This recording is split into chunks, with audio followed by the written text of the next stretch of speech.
My name is Margaret Calloway. I am 61 years old.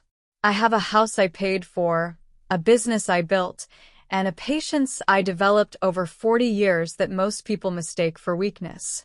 This is a mistake that costs them, eventually. It cost 3 people in particular a very great deal. I want to tell you about the afternoon they came to the house. All 3 of them, my husband's daughter Diane, my husband's son Craig, and Craig's wife Paulette, who had inserted herself into every family matter for 11 years with the practiced efficiency of someone who considers other people's affairs to be her personal project. They came on a Tuesday in February, 3 weeks after my husband Gerald's funeral, and they sat in the living room I had furnished and drank the coffee I made and told me, with the careful language of people who have rehearsed something, what they believed was going to happen next. Gerald and I had been married for 14 years.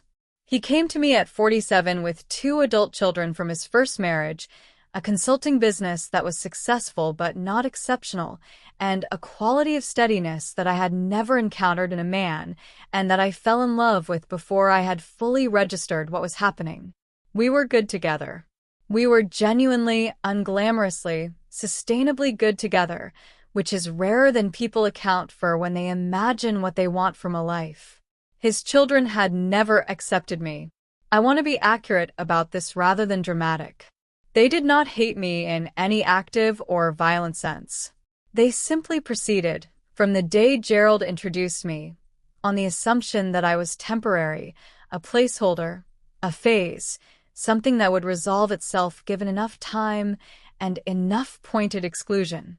When it did not resolve itself, when Gerald and I married and built 14 years of a life together, they recalibrated.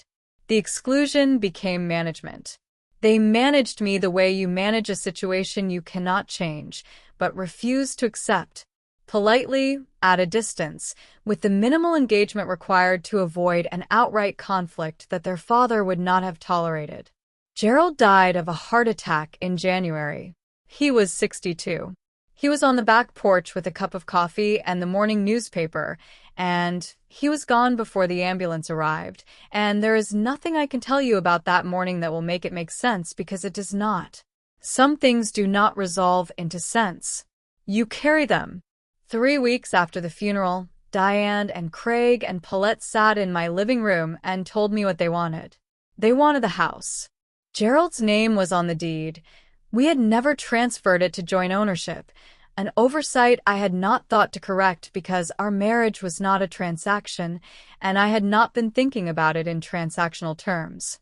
They wanted the consulting business, Gerald's firm, which had my name on several key contracts and which I had, over 14 years, helped to grow in ways that were real and documented, and which they had never once acknowledged.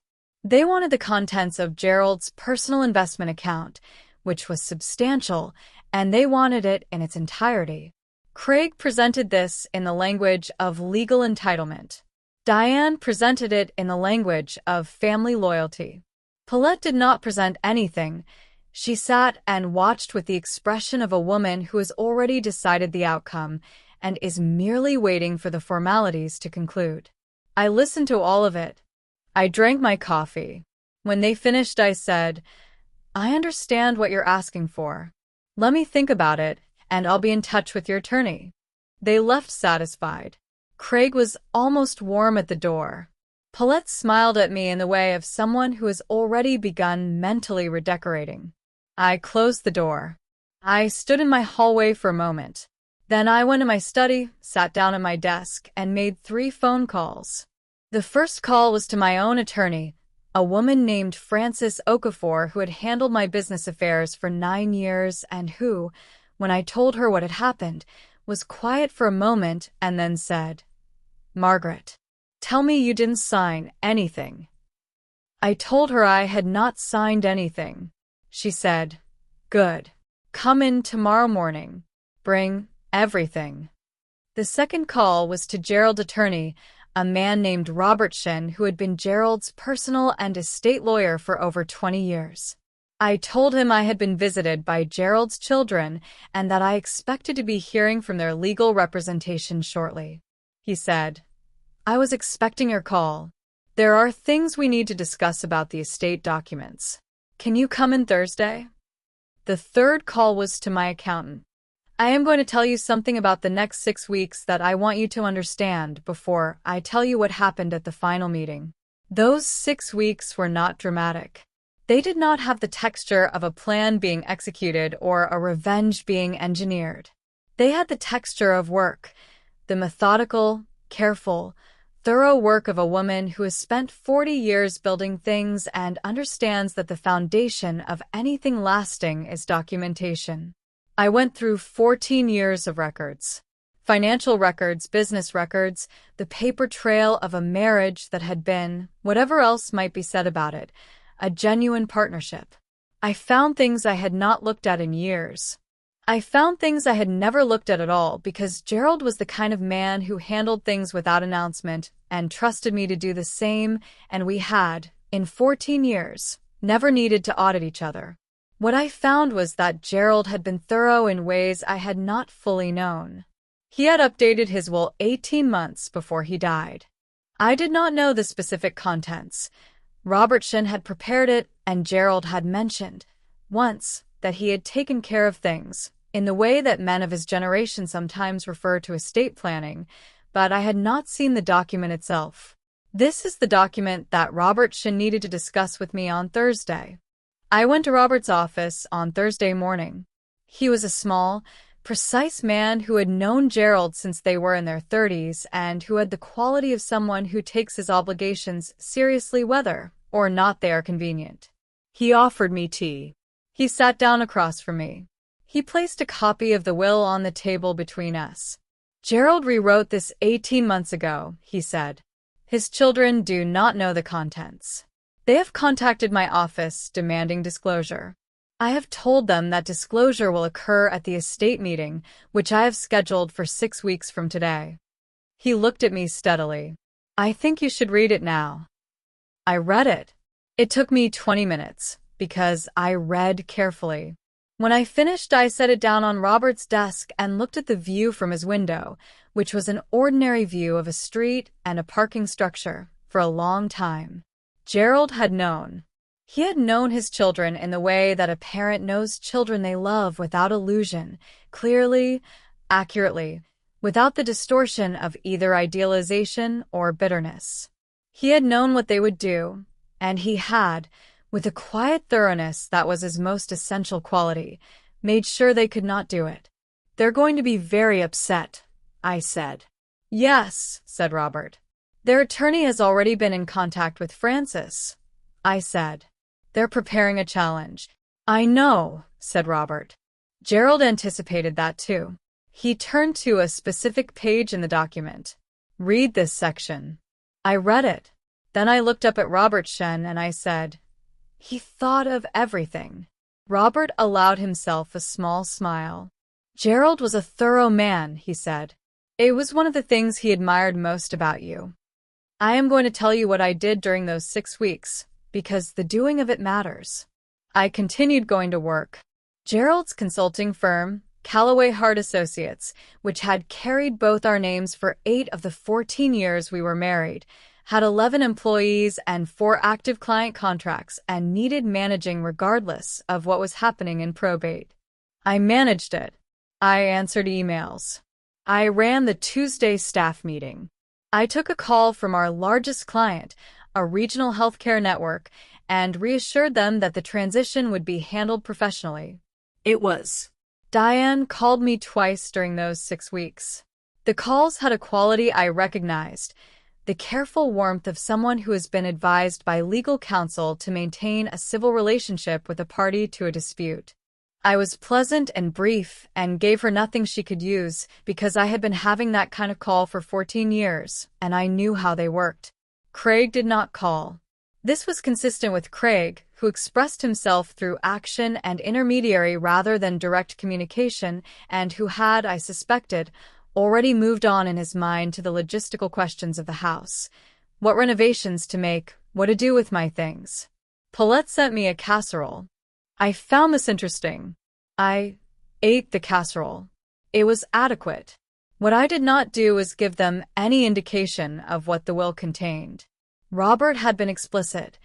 The contents would be disclosed at the estate meeting to all parties simultaneously, in the presence of their respective attorneys. This was proper procedure, and also, I will admit, the right structure for what was going to happen. Francis and I met 4 times during those 6 weeks. We reviewed every document, every contract, every financial record that pertained to my position in relation to Gerald's estate. We built, carefully and thoroughly, a picture of 14 years of marital partnership that was, by any reasonable legal or financial standard, irrefutable. We also addressed something I had not previously addressed and that Francis raised in our second meeting: the business records for Callaway Hart Associates that showed, clearly and across 8 years of documentation, the specific contributions I had made to the firm's revenue growth, the client relationships I had developed, the contracts that carried my name as the managing partner, the financial trajectory of the business before and after I became actively involved. The numbers were significant. I had not looked at them in that way before because I had not needed to. I looked at them now. They're going to argue you were a spouse, not a partner, Francis said. They'll try to minimize your professional role. I know, I said. We have the contracts, she said. We have the client correspondence. We have the revenue records. We have more than that, I said. I passed her a folder I had assembled the previous evening. Gerald sent me a letter. 18 months ago, when he updated the will. He said he was writing down some things he wanted me to have in his own words, not in legal language. He said he didn't expect me to need it, but he wanted me to have it anyway. Francis opened the folder. She read it. When she finished, she looked at me over the top of her reading glasses. Gerald wrote this, she said. In his own handwriting, I said. I have the original. She looked at the folder again. Margaret, she said. This changes the picture considerably. I know, I said. Gerald was a thorough man. Before I tell you what happened at that meeting, if this story is landing somewhere real for you, please hit subscribe right now and ring that bell. Every week on this channel there is a story like this one, about people who were underestimated, who waited, and who were ready when the moment came. I don't want you to miss a single one. Now, let me tell you about the day we all sat down in Robert Shin's conference room. Robert Shin's conference room was on the 14th floor of a building in the financial district. It had a long table and 8 chairs and a view of the harbor that Gerald had once told me he found calming, which I had always found characteristic. Gerald found things calming that most people found stimulating. The room had that quality on the morning of the meeting, bright and clear and very still. They arrived before me. Diane and Craig and Paulette and their attorney, a man named David Marsh, who had the practiced confidence of someone accustomed to winning by attrition. I arrived with Frances, who is a small woman with a very precise walk, who has been underestimated by opposing counsel approximately as often as I have been underestimated by people generally, which is to say, repeatedly and always to their cost. We sat down. Robert Shin sat at the head of the table. He explained that he would present the will in its entirety before any discussion, and that questions would be addressed afterward. Everyone agreed. He began reading. The early sections were uncontroversial. Personal effects, distributed as Gerald had specified. Some items to Diane, some to Craig, specific objects of sentimental value carefully allocated. I watched their faces as Robert read. Diane was composed. Craig was impatient in the controlled way of someone trying not to appear impatient. Paulette was doing her assessment calculation thing, adding up what she was hearing against what she had expected. Then Robert reached the section on the business. Callaway Hart Associates was, per the will, to be evaluated at fair market value based on current contracts and revenue. Gerald's 50% ownership stake was to be distributed as follows: 40% to his wife, Margaret Callaway, 10% to be divided equally between his children. Craig made a sound. David Marsh put a hand on his arm. 40%, Craig said. She already owns 50. That makes her 90% majority shareholder, Robert said calmly. Yes. Continue, please. Robert continued. The house. Gerald's name on the deed had been, as it turned out, not an oversight on our part, but a deliberate choice on his. A transfer of deed had been executed 14 months ago, quietly and properly, adding my name as joint tenant with right of survivorship. The house, therefore, had passed to me entirely upon Gerald's death, before any estate proceedings, as a matter of property law rather than inheritance. Diane looked at David Marsh. David Marsh looked at the table. That transfer should have been disclosed, David said. It was disclosed, Robert said, to the county recorder's office 14 months ago, as required by law. The documentation is available in the public record. Would you like the filing date? He said this without inflection. He had, I noticed, a folder in front of him that he had not opened yet. The investment account. Gerald's personal investment portfolio, which had been the specific item they had presented first with the most confidence in my living room 6 weeks ago. Robert read the relevant section. Gerald had established, 7 years earlier, a charitable foundation, the Calloway Family Foundation, named for us both, with a board of directors that included Robert Shin, Francis Okafor, and 2 community members. The investment account had been transferred into the foundation's ownership 3 years ago in a properly documented and legally executed transaction. The foundation was not part of the estate. The foundation's assets were not subject to inheritance proceedings. The foundation's stated purpose, as written in its charter, was the funding of educational opportunities for first-generation college students in the region where Gerald and I had built our lives. The room was very quiet, Craig said. He gave it to a charity. He established a foundation, Robert said, with his wife as executive director. Yes. I did not look at Craig. I looked at the harbor through the window, which was bright and very clear. David Marsh cleared his throat. The will can be challenged. The deed transfer can be examined for undue influence. The foundation structure may have. Mr. Marsh, Francis said pleasantly, we anticipated a challenge.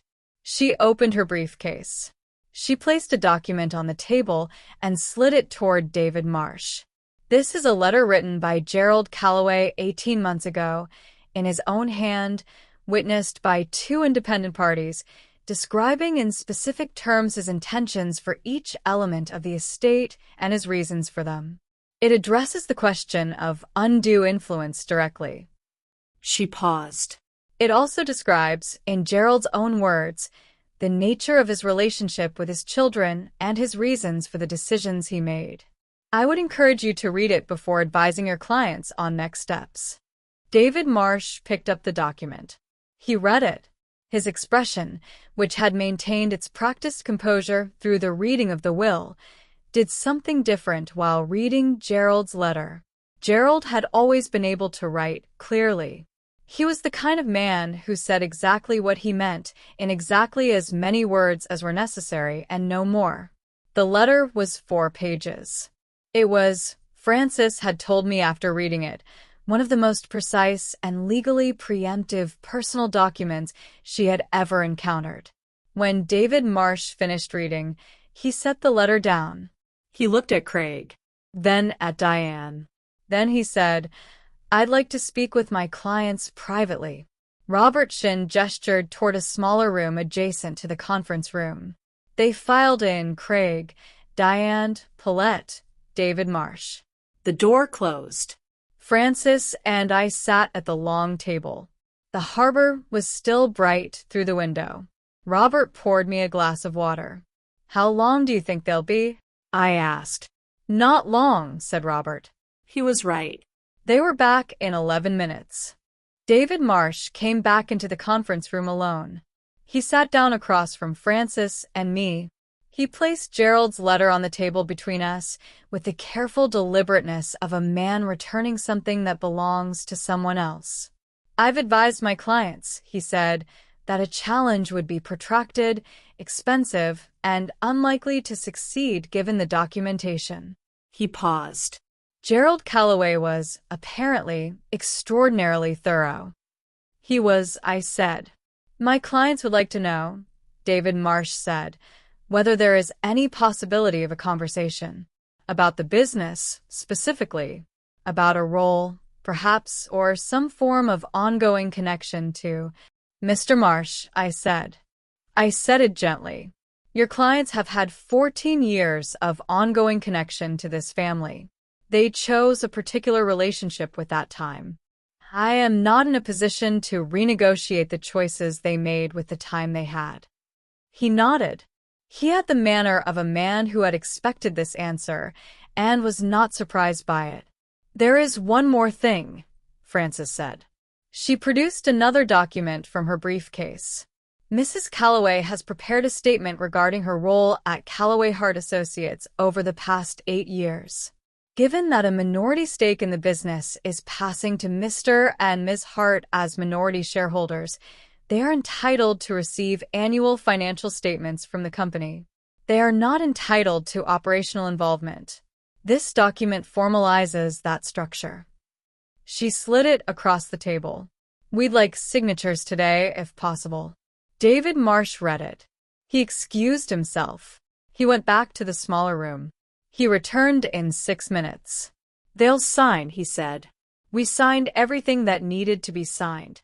Robert produced the documents in order, methodically, the way Gerald had always done things and the way I had always done things, which was one of the reasons we had understood each other as well as we had. Frances witnessed. David Marsh witnessed. At 11:47 in the morning, everything was concluded. Diane and Craig and Paulette came back into the conference room to collect their things. Diane did not look at me. Craig looked at me once, a look I could not fully read, that had something in it that might have been respect or might have been a recalculation or might have been both simultaneously. Paulette looked at me with the expression of a woman who has finally understood that she was never, in 14 years, managing a situation. She was managing herself. They left. Robert Shin poured himself a cup of coffee. Frances put her documents away with the brisk efficiency of someone who has won something and is already thinking about what comes next. I sat at the long table and looked at the harbor for a while. "Are you all right?" Frances asked. "Yes," I said. And I was. Not jubilant, I want to be precise about this. Not triumphant in any way that resembled satisfaction at someone else's loss. What I was something quieter than that. The feeling of standing in a room that had been built by 2 people together and understanding, clearly and for the first time since January, that it was still standing, that the building had held. I want to tell you about the 6 months that followed because the 6 months are the part that actually matters. Calloway Hart Associates is still operating.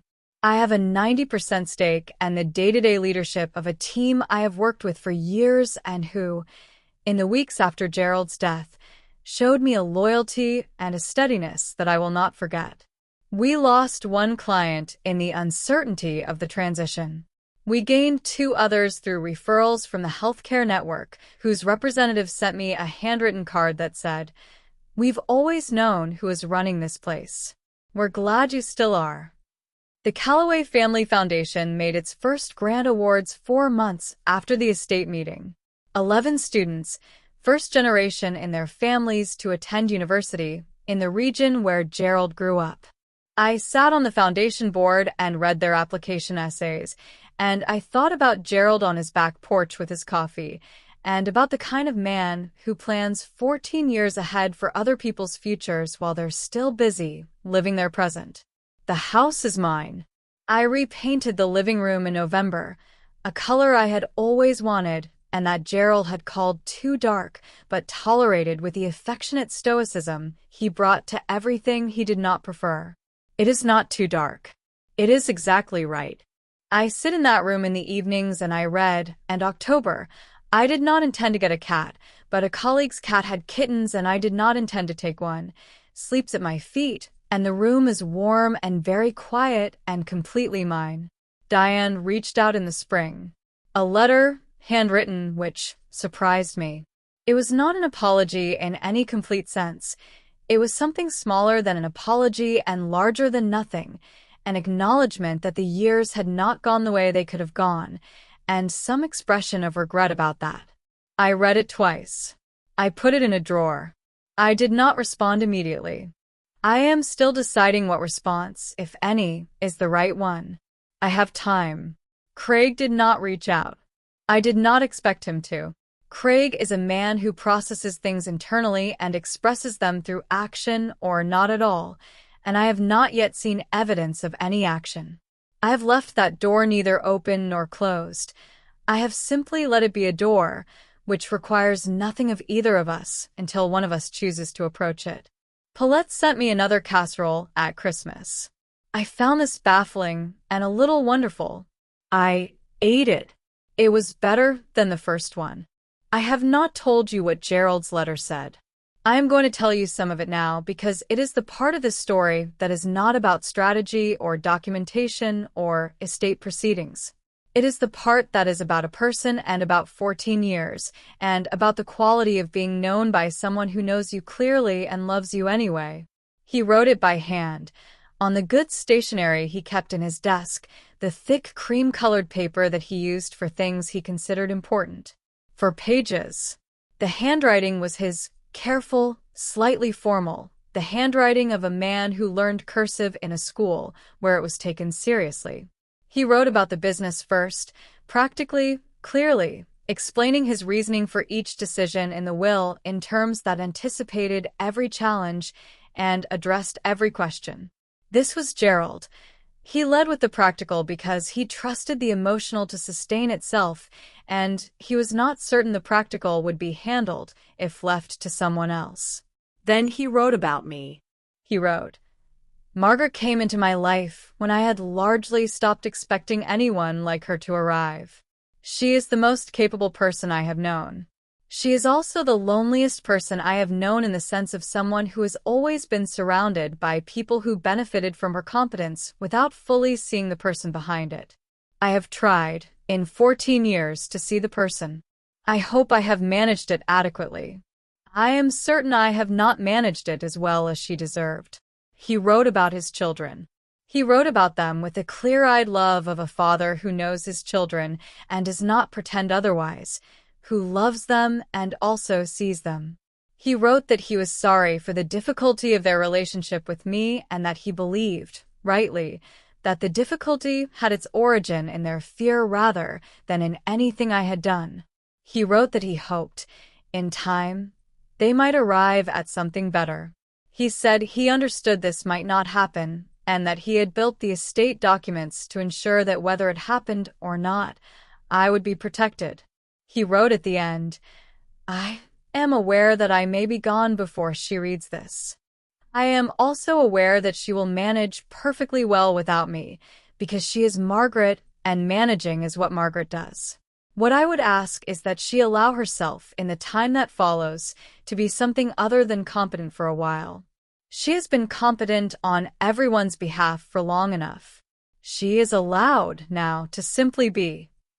I read that paragraph 3 times in Robertson's office on a Thursday morning and I did not cry, and then I got in my car and I drove to a parking structure around the corner and I sat there for 20 minutes and I cried in the specific way that happens when something you did not know you needed to hear arrives in the exact words that fit.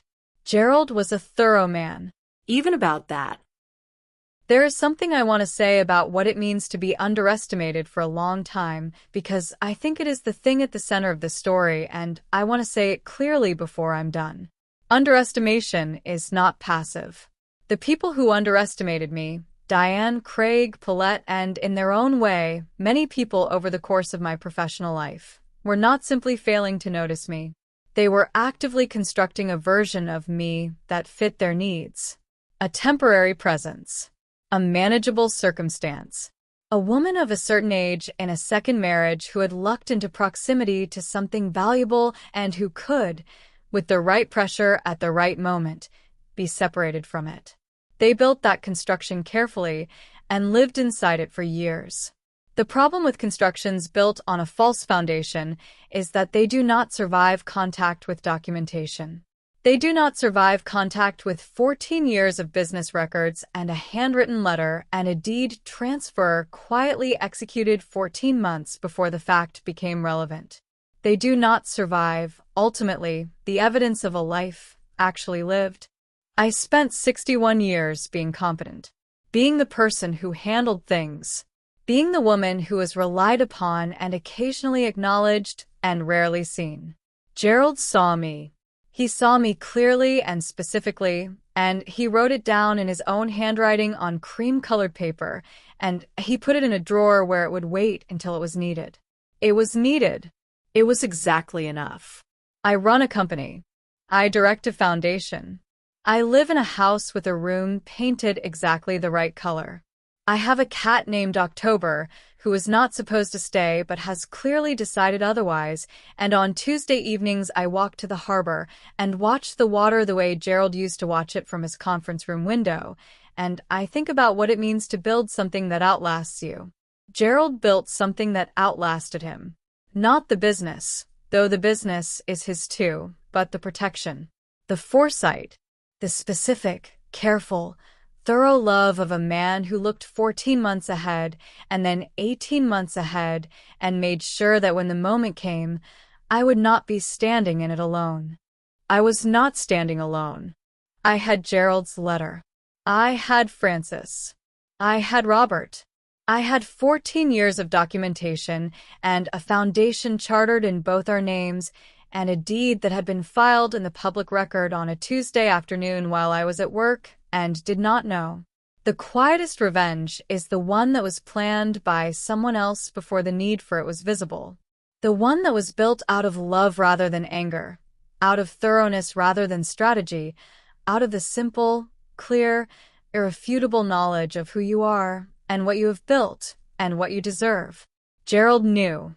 He wrote it down. He filed it properly. He trusted the truth to do its work. It did. That was Margaret's story. And if it reached you, if you have ever been the person who was underestimated, managed, handled, and if you have ever had someone in your life who saw you clearly when others would not, drop a like right now. It costs you nothing, and it tells the algorithm this story deserves to be heard. Subscribe and ring that bell. Every week on this channel there is a new story about ordinary people with extraordinary patience. And leave a comment. Have you ever had someone protect you before you knew you needed protecting? I want to hear it. See you in the next story.